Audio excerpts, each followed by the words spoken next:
The restaurant was quiet that evening, the kind of place where the smell of grilled steaks mingled with the warm scent of fresh bread and herbs. Small groups chatted softly over dimmed lights, and the occasional clatter of cutlery filled the spaces between conversations.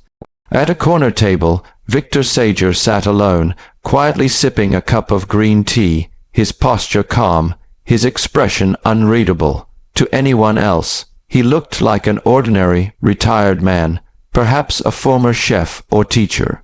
But there was a tension in the air that only those with true awareness could sense, a subtle presence that radiated quiet strength. Outside, the growl of motorcycle engines shattered the evening's peace. 6 leather-clad riders roared to a halt in front of the restaurant, slamming their bikes onto the pavement. The leader, a bulky man with a jagged scar across his cheek named Ryder, pushed open the door, his boots thudding against the wooden floor. The sound was enough to silence every conversation in the room. Victor didn't flinch. He placed his teacup gently on the table, his calm demeanor unbroken. His eyes, however, scanned the intruders with the precision of a predator studying its prey. Ryder stomped toward him, sneering. Well, well, what do we have here? Looks like the old man is having dinner alone. How about we make it interesting? The other riders laughed, circling Victor's table like sharks. One of them, a younger man with a chrome chain around his neck, kicked a chair as he passed. Victor remained seated, his hands resting lightly on the table. You don't need to do this, he said quietly, his voice steady. You'll only hurt yourselves in the end, Ryder scoffed. And who's going to stop us? You're just a relic of the past. At that, one of the bikers grabbed a menu and waved it threateningly. Yeah, old man, time to teach you some respect. Victor's calm eyes finally met Ryder's, and for a split second, the entire restaurant seemed to freeze. There was no anger, no hesitation, only a presence that spoke of discipline, experience, and absolute control. The first attack came quickly. The biker with the chain swung at Victor, trying to catch him off guard, but Victor moved like water, smooth, fluid, and lightning, fast. With a slight twist of his body, he deflected the chain, redirecting its momentum harmlessly toward a wooden pillar. The biker stumbled, his own momentum working against him. Ryder lunged next, fists flying. Victor rose from his seat, his movements deliberate, controlled. He sidestepped, using the attacker's energy against him, and gently but firmly guided Ryder into the wall. A loud crash echoed as Ryder hit the plaster, dazed. The other riders rushed forward, but Victor's mastery became evident. He moved with economy and precision, a strike here, a redirection there. He didn't need to hit hard. Each motion immobilized the attackers, making them realize they were outmatched without resorting to unnecessary force. One of the bikers tried to grab him from behind, but Victor twisted, locking the man's wrist and sending him crashing into a table. Another swung a bottle, aiming for his head, only to have Victor catch it midair and toss it safely to the side. The restaurant erupted into chaos. Customers ducked under tables or fled toward the exits. Yet amidst the turmoil, Victor's calm presence was magnetic. Every motion he made was precise, no wasted energy, no unnecessary aggression. Within seconds, 4 of the bikers were disarmed, groaning, clutching bruised ribs or arms. Ryder scrambled to regain control. Anger and disbelief etched across his face. You can't be real, he shouted, trying to swing at Victor again. Victor didn't respond with words or aggression. Instead, he moved closer, his eyes locked on Ryder's with a quiet intensity that made the man hesitate. You came looking for a fight, Victor said softly, almost as if speaking to a child. But what you found is your reflection. Ryder froze. For a moment he realized that his strength, speed, and arrogance were meaningless against someone who had mastered both body and mind. Victor didn't need to shout, didn't need to strike. His skill and calm alone rendered the attack pointless. The bikers glanced at each other, their confidence crumbling. Even the young thug with the chain trembled, his bravado fading as he realized they had underestimated this man. Victor's calmness was suffocating not with physical power, but with an authority that demanded respect. Ryder, in a desperate attempt to reclaim control, lunged once more, but Victor's footwork and precision redirected him effortlessly. With a twist and a pivot, Ryder crashed into the floorboards, sliding across the restaurant with a thud. He tried to rise but winced in pain. Victor knelt beside the nearest attacker, not to harm him further, but to emphasize control. "This ends now," he said softly. "You don't have to continue." The realization hit the remaining bikers like a punch to the chest. Their arrogance, their carefully constructed image of fear and dominance, evaporated instantly. They looked at Victor, then at each other, and knew they had made a grave mistake. In the next moment, Victor stood and adjusted his jacket. He didn't gloat. He didn't taunt. He simply walked back to his table, picked up his teacup, and resumed sipping his tea as if nothing had happened. The bikers groaned and sat up, nursing their pride and injuries. Ryder's mouth opened as if to speak, but no words came. Victor's eyes met his one final time, and Ryder's heart sank. He had learned a lesson too late. The restaurant remained tense for several long minutes.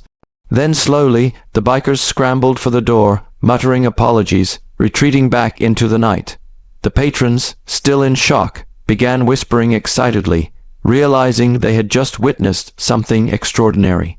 Victor returned to his tea, exhaling slowly. Calmness had returned, the storm had passed. Outside, the motorcycle's roar faded, leaving only the night and the quiet sound of distant traffic. And though the chaos had been intense, the lesson was clear.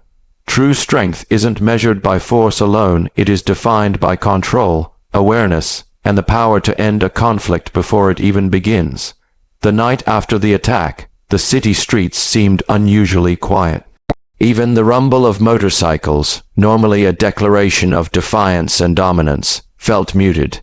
In a dimly lit parking lot a few blocks from the diner, Ryder and his remaining gang sat in a circle, licking their wounds, both physical and, more painfully, their pride. Ryder's arm was bruised and stiff, a faint trickle of blood staining the torn sleeve of his jacket. The younger biker with the chain rubbed his ribs gingerly. They had escaped with nothing more than a few scrapes, but the humiliation gnawed at them far deeper than the physical pain. The image of Victor Seagal, calm, unshaken, precise, haunted each of them like a ghost. "We got beaten," muttered the youngest, barely able to lift his head, "and it wasn't even a fair fight. That guy, he didn't even look mad." Ryder slammed his fist on the hood of a car, frustration mixing with fear. "I don't get it. How can one old guy make us look like fools? He didn't even try to fight dirty." The others nodded grimly, every one of them aware that the man they had mocked was more than a fighter, he was a master. But it wasn't just skill that rattled them. It was the serenity in his eyes, the effortless way he controlled every attack, redirecting their force against themselves. They had come for a brawl, thinking victory was assured, but what they found was something far more terrifying: discipline. Ryder's mind replayed the moment again and again, the twist of his wrist, the sidestep that sent him crashing into the wall, the calm voice that cut deeper than any punch. "You came looking for a fight, but what you found is your reflection." It wasn't just his body that hurt. It was his ego, shattered and exposed for the first time. The next day, Ryder couldn't shake the feeling of dread. He rode to the diner, ostensibly to apologize, though his pride fought with every pedal of the bike. The others had followed slower, hanging back like shadows. Victor Seagal was outside, tending to the small herb garden by the restaurant's patio. He noticed the gang approaching and didn't flinch. There was no fear in his stance, only calm, measured awareness. He could sense their hesitation, their uncertainty, and the lingering adrenaline of the previous night. Ryder stepped forward first. His voice was loud, but it carried a strange timbre, not bravado, but nervousness. "Look, I'm sorry for yesterday. We didn't know. We didn't think." Victor's eyes remained level, observing, studying. "Do you understand why you're here?" he asked quietly. Ryder hesitated. "We came to prove, I don't know, prove something. But you," he gestured vaguely, "you didn't even have to fight." Victor nodded slowly. "That's the point. Strength isn't about attacking first. Strength is about knowing when to move and when to hold back." The words hit Ryder harder than the fight had. He swallowed, suddenly aware of how reckless and arrogant he had been. The younger bikers shifted uncomfortably, realizing for the first time the gap between their perception and reality. One of the riders finally spoke. We thought we were tough, he admitted, voice shaking, but we weren't even close. Victor smiled faintly. You weren't trying to be better. You were trying to prove something to yourselves and failing. The lesson hung in the air, heavy and undeniable. For the first time, Ryder felt the full weight of his mistakes, the reckless arrogance, the unnecessary confrontation, and the humiliation that would follow him for weeks, months, perhaps even years. Victor continued, his voice steady and calm. I didn't hurt you. I could have, but I chose not to. That choice is what separates someone who fights with control from someone who fights with anger. Ryder's jaw tightened. He wanted to argue, to defend himself, but he found no words.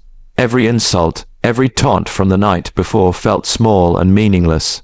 The reality of his own failure pressed down on him like a physical weight. Victor crouched slightly, adjusting a small potted plant on the ground.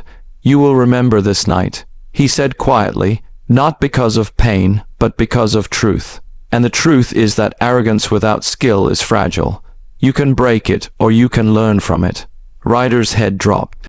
He couldn't meet Victor's eyes anymore. I get it, he murmured. Victor stood fully, dusting off his hands. Good. Now leave the past behind. Change your path, or you'll find yourself humiliated again, and next time, you may not be lucky. The gang didn't need more words. They slowly backed away, mounted their bikes, and rode off into the city, quieter now, reflective, humbled. Each one of them carried a lesson that would stay with them far longer than any fear of pain, a lesson in respect, discipline, and the silent authority of a master. Weeks later, the diner returned to normal. The regulars whispered among themselves about what they had witnessed, an ordinary man who had turned a violent intrusion into a lesson of discipline. But outside, on the streets, the biker gang moved differently.